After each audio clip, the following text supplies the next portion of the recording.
Okay, we're gonna talk applique very quickly, all right? Just to get your mindset together.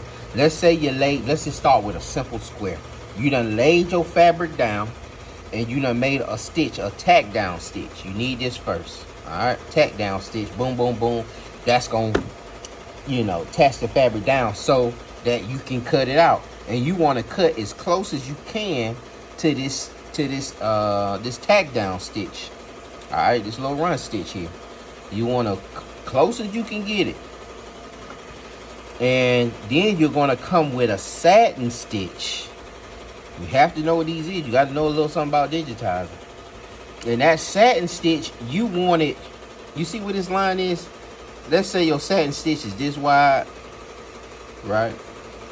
Let's say you got a satin stitch that's wide. You want, and this is the inside of the square. Or let's say this is the inside over here. All right, let me just draw it on this, let's draw it here. All right, this is gonna be your satin stitch.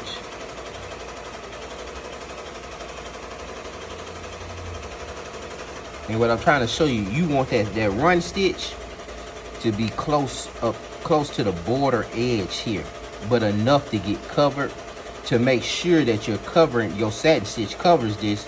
So when you're coming in, your satin stitch comes in, it covers where you cut out and you might have left a little bit of fabric over there. All right, and it continues to go on, going up. Let's just look at it again here. You got a simple circle. All right, simple circle that you want to cut out. You're gonna do your run stitch, but see, really, you want your run stitch inside of this circle, on the edge of this circle. Boom, boom, boom. All right, you want it on the edge. You do your initial run stitch. Boom, boom, boom, boom, boom. And then you're going to cut this out. Cut it out. And then you come back with a wider satin stitch that controls it. And it's the same thing with letters. You got an A.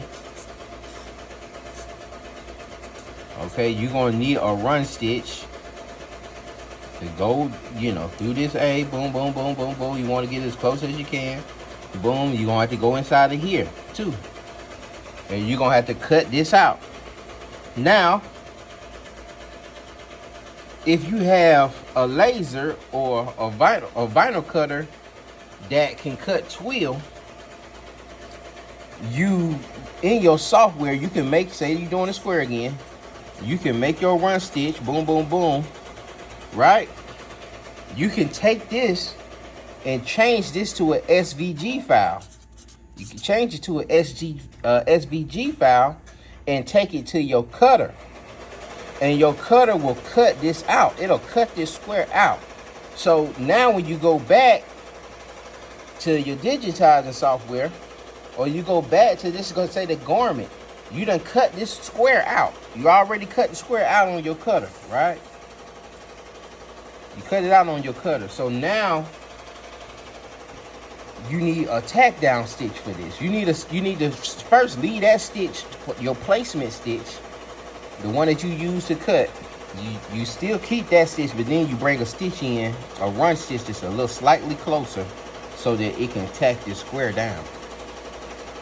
Right? Because you cut that square out and you sat it there, and you put some adhesive on it, or hopefully it got some sticky backing to it. You done sat it down, and you need to tack it down with a little run stitch. And that needs to be inside of that square. It needs to be inside of the square to tack it down. Okay? And then you need a satin stitch that's going to cover both of these up.